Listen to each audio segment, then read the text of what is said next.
'Tis the season to be jolly. Tra-la-la-la-la-la-la-la. No, 'tis the season to be sacking managers. So today has seen yet another championship managerial casualty in the shape of Des Buckingham at Oxford United. Now, I decided to react to this because we did our Champ Chat show this morning and we were discussing how it's been a tough old time for Oxford this season. Producer Matt from our show, he even went as far as calling Oxford one of his dark horses at the beginning of the season. And Oxford were impressive. They had a tough start to the season, but you know what? They gave it their all. And it's only in recent games, specifically the last 10 or 11, whereby I don't want to say the wheels have come off, but Oxford have certainly not been as competitive as they once were. Now, there are many factors at play here. The most important one to consider is the fact that Oxford are in their first season in the Championship. Now, you can't expect everyone to do an Ipswich, get promoted from League One, go straight and get promoted to the Premier League. That just doesn't happen. I can think of one other team that's done it, and it pains me to say it's Watford. Now, if there are any other teams that have gone straight from League One to the Premier League, please let me know. Other than Ipswich, I'm saying it's a very rare thing for it to happen. So Oxford, they carried on the momentum at the beginning of the season that they brought with them from their League One playoff push. And that was a great playoff win for them, spearheaded by Josh Murphy, and he's one that has been quite a big loss for them.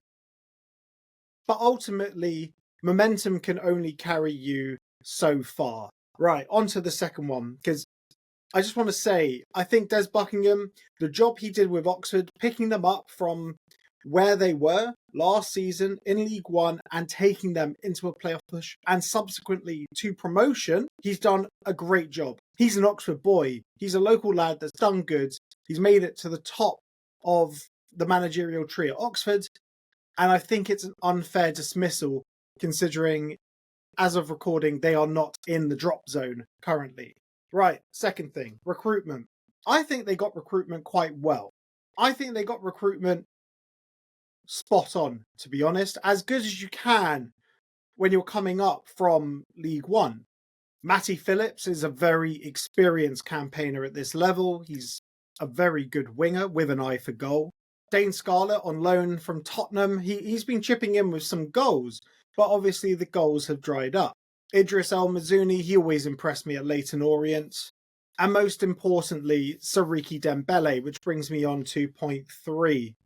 Since Sariki Dembele has been injured, a lot of Oxford's impetus, shall we say, has sort of gone with it. They still have some very good players, like your Tyler Goodrams, who he's very happy to take a shot from wherever. But Sariki Dembele gave them that sort of upper championship class, and he's been missing. He limped off during the 1-1 draw with Derby. And since then, I mentioned this on Champ Chat this morning that we recorded. Since he went off, Oxford's form has just tailed off a cliff. But it's not just the form that's tailed off a cliff. It feels like Oxford just haven't been in games at all. But sometimes the fight needs to be there as well to sort of grind out results at this level. And Sariki Dembele is a proper miss for Oxford United. And ultimately, the tight 2-1s, the tight 1-1s and whatever, they've turned into 1-0 losses and 2-0 losses. It's a real shame. But it'll be interesting to see who Oxford get in next, because there are a few managers out and about with the old managerial roundabout. Is it a job that is more enticing? Oh, I almost forgot about the not so tight 6-2 loss against Middlesbrough. But to be honest, during that period of the season, Middlesbrough were just battering everyone, weren't they? But where do they go next? The next managerial odds, they haven't been released yet. Obviously, Gary O'Neill Wolves has also been sacked at the same time, but it's very unlikely that they're going to be shopping in the same managerial pond, unless potentially Steve Cooper is one that could be tempted over by Oxford's rich university history. Who knows? And three-sided grounds, obviously. But to summarise, this is one that has really surprised me because, as I said, Des Buckingham is Oxford through and through. So I don't quite compute why they've decided to give him the boot. I don't understand it. It's one of those, sort of like, he hasn't got as much credit in the bank as, say, a Mark Robbins.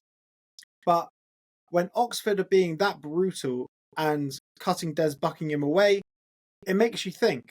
Look at who is just above Oxford in the table. Yes, Oxford are on 18 points on a very bad run of form.